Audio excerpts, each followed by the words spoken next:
I'm Victoria Haigh from Aurecon. And I'm Ella Westblade from Orange Sky Australia.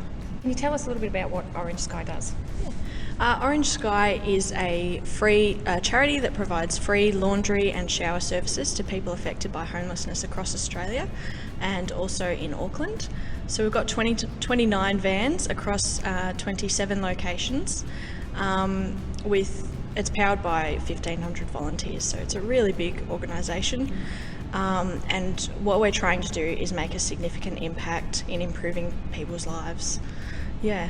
So what type of services do you offer to people? So we've got mobile vans which have either washing machines and dryers or showers in them, and they're free for people to use. We go to the same locations every week. We've got 250 shifts that we do every week around Australia. So our friends on the street know to expect us, they know where we are, and so they come, they bring their washing or they have a shower, and then they sit down with us on our orange chairs and have a conversation and really get that social connection as well. And do you see that what sort of benefits do you see in the people that you're meeting? Oh, well, you can't even imagine really how you could live without clean water, clean clothes and a shower. So to provide that to somebody who hasn't had a shower in, maybe 3 or more days, that makes a big difference in just improving their quality of life and improving their well-being. It also helps to control disease, having clean clothes and just keeping a bit of hygiene. And the same with a shower. People can have a shave, just get that time to themselves to have a hot shower. So that's really important. And then the conversation. So often our friends on the street get completely ignored all day and don't have anyone to talk to. They might get abused, there's lots of judgment and people don't understand what they're experiencing.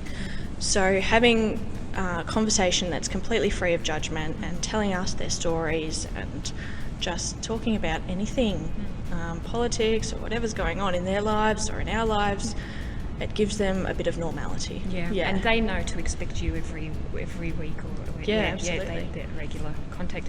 Okay, so I'm glad you mentioned the showers and the laundry. So, which involves a lot of water use. Yes. So where do you get your water from for the washing machines and the showers?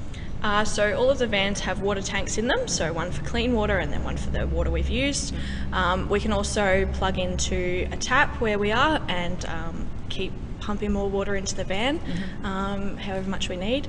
And then we fill up those water tanks in selected locations and have to dispose of that water in specific drains, so grey water or black water drains. Okay, so it goes into the sewer.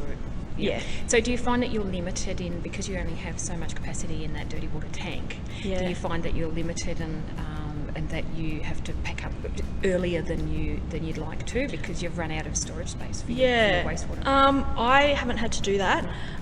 Generally the tank is big enough to hold what we're going to do in a shift, but then that needs to be emptied out after doing that.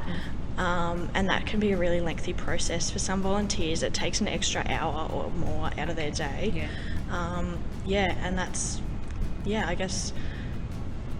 So longer term, is there a need to actually find a way to manage those issues more effectively and more efficiently? Absolutely. We would love to partner with water companies or anybody else that's into innovation or who has ideas, who has ways that we can manage our water more efficiently and more sustainably, because we're always looking to innovate and do things better and improve our processes. And absolutely, that's a big obstacle, is that it takes so much time and it's very labour intensive. So okay. So the work that you do is so important, so I'm so thankful that you've been able to talk to us today, and I hope that you enjoy the rest of the conference. Thank you very much. You.